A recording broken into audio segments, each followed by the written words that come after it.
যে সমস্ত সেকুলার হিন্দু ভারতবর্ষে এবং ওয়েস্ট বেঙ্গলে জ্ঞান দিচ্ছে যে হিন্দু মুসলিম ভাই ভাই, তাদেরকে বলছি, দাদা ভাই বন্ধু, একবার বাংলাদেশ বা পাকিস্তানে এক বছরের জন্য থেকে আসুন, সেখানে তার পরিস্থিতি জেনে আসুন।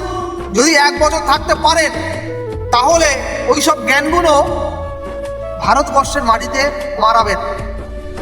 অর্থাৎ বেশি জ্ঞান না দিয়ে নিজের কাজে ধ্যান দেন।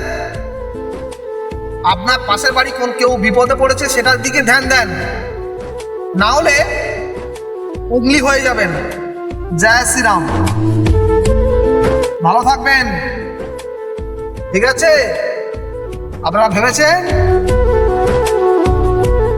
আবার ক্ষমতা আসবেন, সেগুলোই বাণী।